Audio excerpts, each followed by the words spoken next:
Sir आपका बहुत धन्यवाद सीएनबीसी आवाज़ से बात करने के लिए और कॉन्ग्रेचुलेशंस एक बहुत स्ट्रॉन्ग क्वार्टर डिलीवर करने के लिए जो कि स्ट्रीट के एक्सपेक्टेशंस पे खरा उतरा है। मेरा पहला सवाल रहेगा आगे की तरफ देखते हुए जनवरी का महीना कैसा रहा है कंपनी के लिए प्रीमियम ग्रोथ के नज़रिए से, इंडिविजुअल रेटेड प्रीमियम के नज़रिए से, क्योंकि एक तरीके से कंपनी ने स्ट्रॉन्ग ग्रोथ पिछले कुछ महीनों से डिलीवर करने की, मोर देन 20% ग्रोथ डिलीवर करने की एक आदत से डाल दी है। तो एक अगर हम आप से जान सके जनवरी का महीना कैसा रहा है? थर्ड क्वार्टर और दिसंबर का महीना एसबीआई लाइफ के लिए हमेशा से एक बहुत ही स्ट्रॉन्ग क्वार्टर रहा है एंड देयर आर सीजनलिटी होती है हमारे बीमा व्यवसाय में। जनवरी का महीना अभी चालू है, हम देख रहे हैं कि अगले 3-4 दिन में किस तरह से नंबर पैन आउट करेंगे। एक तरीके से अगर मैं ग्रोथ पे बात करूं तो आपका फुल ईयर एपी गाइडेंस था 13 से 14%, मार्जिन गाइडेंस था 26 से 28%। एपी की बात की जाए तो आप 15% पे फ़िलहाल 9 महीने के लिए काम कर रहे हैं, आपके गाइडेंस से ऊपर काम कर रहे हैं और मार्जिन पे भी एक हायर एंड की से ज़्यादा नज़दीक है, आप 27.8% पे।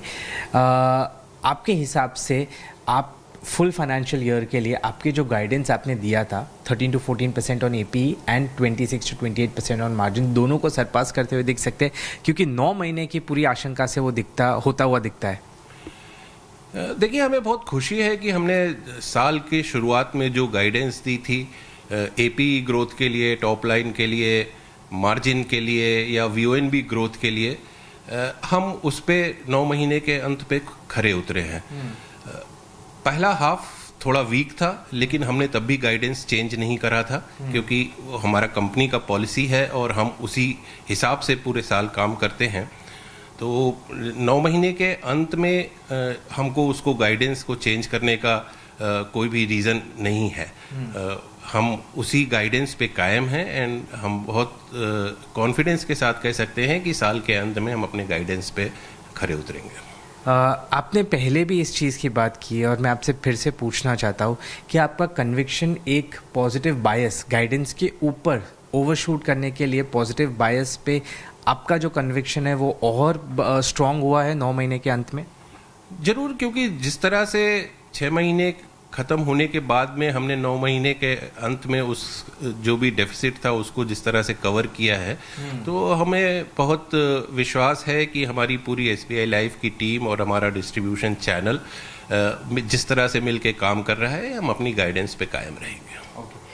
एक पार सेगमेंट की अगर बात की जाए तो पार सेगमेंट में काफ़ी स्ट्रॉन्ग ग्रोथ आता हुआ दिखा तीसरे तिमाही में। क्या वजह रही वो स्ट्रॉन्ग ग्रोथ की? और नॉन पार में भी कुछ प्रोडक्ट्स लॉन्च किए गए थे, कुछ प्रोडक्ट्स आपके लाइंड अप है लॉन्च होने के लिए फोर्थ क्वार्टर में। नॉन पार में फिर से एक पिकअप देखने मिल सकता है? प्रोडक्ट मिक्स एक ऐसी चीज़ है जिसपे कंपनी बहुत ही कॉन्फिडेंटली और बहुत एक प्लान के साथ में काम कर रही है। जहाँ तक पार सेगमेंट का बात है, तो अगर आप ध्यान दें, पिछले साल के लास्ट 2 क्वार्टर में हमारा पार्ट पोर्टफोलियो प्रोडक्ट बहुत छोटा हो गया था क्योंकि सरेंडर वैल्यू गाइडलाइंस के बाद में कुछ प्रोडक्ट्स हमने विड्रॉ किए थे जिनको लॉन्च करना में हमें कुछ देर हुई थी। इस क्वार्टर में हमारा पार सेगमेंट का पोर्टफोलियो भी पूरा हो गया था, कुछ नए प्रोडक्ट्स लॉन्च हुए थे और ये चाइल्ड सेगमेंट में और मनी बैक सेगमेंट में जो हमने प्रोडक्ट लॉन्च किए, मार्केट से उसका बहुत अच्छा रिस्पांस मिला। तो ये जो हमारी इधर पार सेगमेंट में ग्रोथ दिखाई दी है वो पिछले लो बेस के कारण काफ़ी अच्छी है, लेकिन ओवरऑल पार सेगमेंट का जो कंट्रीब्यूशन है हमारे प्रोडक्ट मिक्स में वो अब हमारी जो गाइडेंस है, जो हमारी इंटरनल प्लानिंग है, उसके हिसाब से सही आ गया है।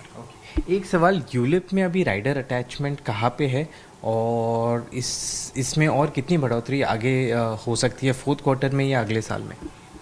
राइडर अटैचमेंट हमने इस वित्तीय वर्ष के शुरुआत में शुरू किया था और यूलिप प्रोडक्ट में जो राइडर अटैचमेंट आया वो हमारा लास्ट क्वार्टर में आया है।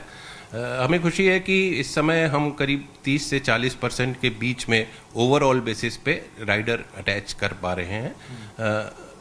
गोइंग फॉरवर्ड हम रिन्यूअल पॉलिसीज में भी, अभी ये खाली न्यू बिजनेस में था, गोइंग फॉरवर्ड हम रिन्यूअल के टाइम पे भी कस्टमर को ये ऑप्शन देंगे राइडर अटैचमेंट करने का, और उससे मुझे उम्मीद है कि ये अटैचमेंट परसेंटेज हमारा और बढ़ेगा। कुछ टारगेट है आपके समझ में कि कितना राइडर अटैचमेंट आप एस्पायर करते हैं कंपनी के लिए यूलिप सेगमेंट में? टू स्टार्ट विद हम अगले 6 महीने में कम से कम 50% राइडर अटैचमेंट की कोशिश पे हैं। एक सवाल मुझे जो आपसे पूछना है वो कमीशन को लेते हुए काफ़ी चिंता हर क्वार्टर से जताई जा रही है हाई कमीशंस के लिए। आप मानते हैं कि सेक्टर में कमीशन रेट्स काफ़ी ज़्यादा है और इन्हें कम करने की ज़रूरत है? दो आपका कॉस्ट रेशियो या कॉस्ट टू प्रीमियम रेशियो जो होता है वो लोएस्ट है इंडस्ट्री में, पर फिर भी इंडस्ट्री में कमीशन रेट ज़्यादा है, ऐसा आपका मानना है क्या? और दूसरी चीज़, रेगुलेटर एक सोच के साथ आगे बढ़ रहा है कि कैप लगाना चाहिए सेगमेंटल कमीशन पे भी। इंडस्ट्री भी सोच रही है कि डिफर्ड कमीशन मॉडल अगर लाया जाए। आपका मत दोनों में से किस चीज़ पे ज़्यादा रहेगा, किस चीज़ पे आपका फेवर रहेगा? जैसा कि आपने कहा कि SBI लाइफ जो है वो कॉस्ट स्ट्रक्चर के मामले में और कमीशन स्ट्रक्चर के मामले में बहुत ही कॉम्पिटिटिव है इंडस्ट्री में। हर कंपनी का एक अपना अलग कॉस्ट स्ट्रक्चर होता है, उनका एक हर अलग बिजनेस मॉडल होता है, तो I would not like to comment उस बारे में।